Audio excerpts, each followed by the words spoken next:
Creative Commons Attribution License. Reuse allowed. So I'm allowed to use this. And it says you have to show the license. Here is the license. Yeah, but I think you'll see how fast the pros actually play the damn game. Here we go then. Game, then watch this World Cup. From the beginning. GeoGuessr is a fair game? Then watch this World Cup clip and decide for yourself. All right, World Cup. Zigzag, the famous GeoGuessr YouTuber, steps up in the first round and absolutely nails the location. Almost a perfect game. Now, first, sorry to interrupt. I will be interrupting because I have to. I can't just play a video. That's not allowed. You have to be adding content to it. First of all, look how professional it is. They've even got gamer shirts. I never knew this. I never knew GeoGuessr was proper. No wonder that there are all those rip-offs of it. You know, with something guesser, and guesser spelt, you know, with the SSR at the end. Let me just clarify what I said, that I didn't know GeoGuessr was proper. I meant thought about in the same way as video games. You know, I thought it was just a great pastime, you know, way to learn geography, or maybe good in schools. But look, it's a proper thing in the world of gaming. Is it gaming? Let's continue. Zigzag and Orlando. Apparently, these are two big names. Hopefully, they'll be in the World Cup this year, or at least I'll recognize two names. With 4,964 points of damage. His opponent, way off, missing the location completely, and Zigzag takes a commanding lead. But then comes round 2. Zigzag struggles this time and misses the location.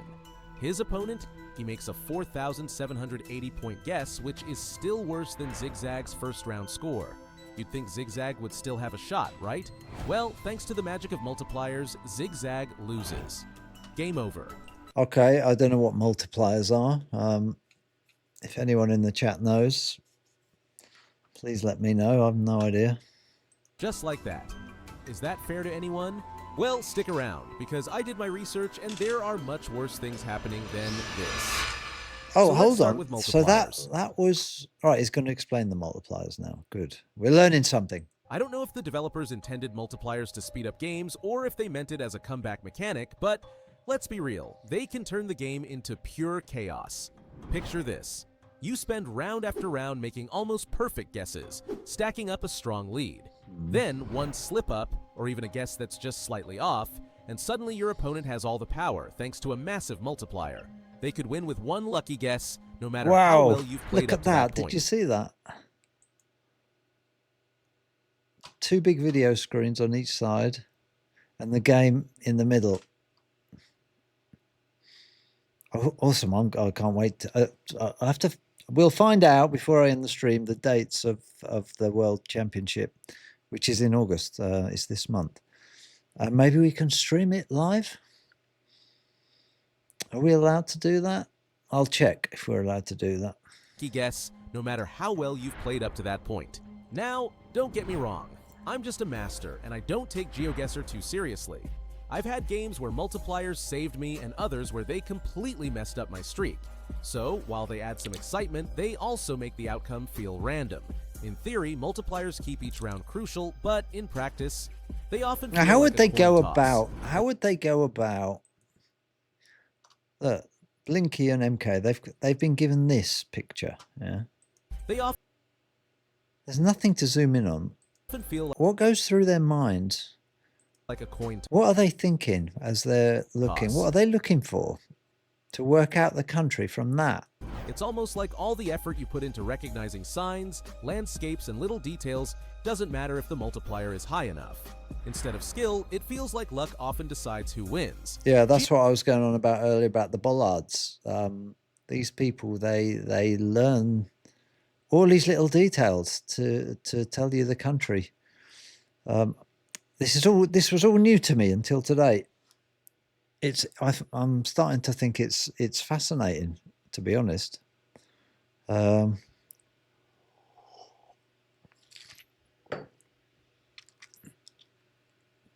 I got time to get into it properly? That's the thing. When I do something, I like to do it properly, and I've paid up for GeoGuessr for a year. Really, I need to be learning, spending time watching YouTube videos, learning like road signs, languages, road bollards. There's probably loads of other things that can help you in a big way. We'll see. We'll see. We're not even halfway through this yet. GeoGuessr is a game that should reward consistency and map knowledge, but these multipliers can flip a win to a loss in seconds. It's entertaining, sure, but fair? That's up for debate. Stick around, because I'll be revealing some possible solutions at the end. Server aren't latency. The only thing that can ruin a match. Even a tiny bit of latency can add up to minutes of lost time when you're trying to find that crucial bit of information. Let's talk about how server delays. Yeah, but surely they're playing LAN, aren't they? They're playing in the same building. Everyone should have the same ping or whatever latency. Or is he talking about other games where you're playing online from home? Can turn the tide in a frustrating way. Zigzag actually made a video digging into this issue, and what he found was surprising. Zigzag. The problem is that Google's servers are he must be the biggest name in it around the world.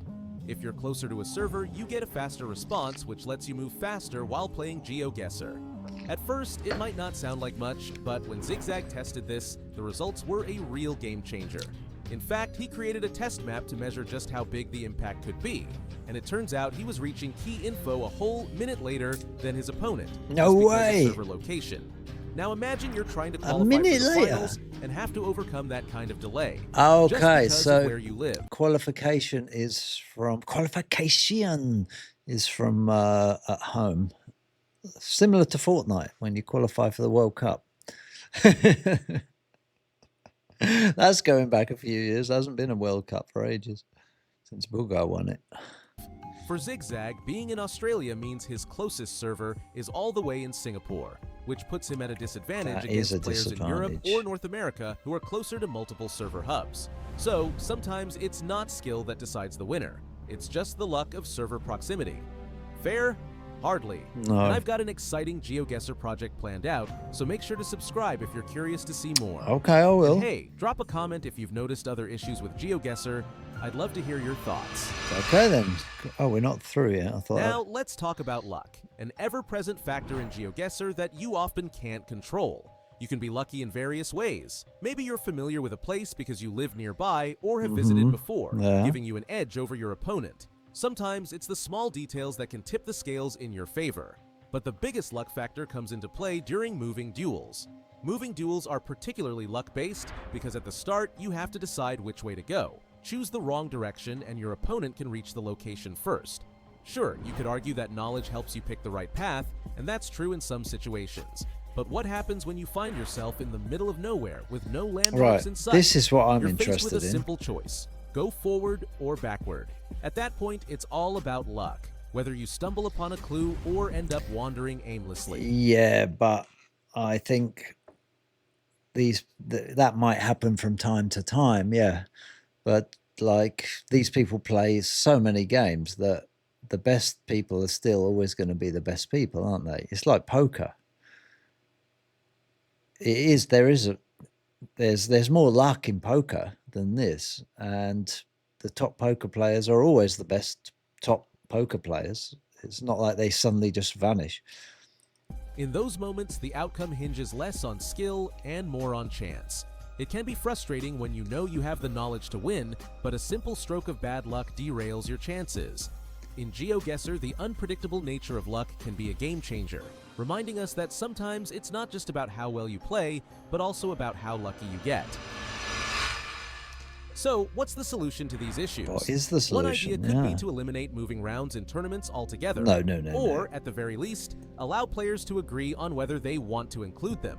Because if you're just playing ranked matches, you can choose whether you want to engage in moving rounds. Now, onto my obvious solution regarding the multipliers. They should only apply when a player wins the round.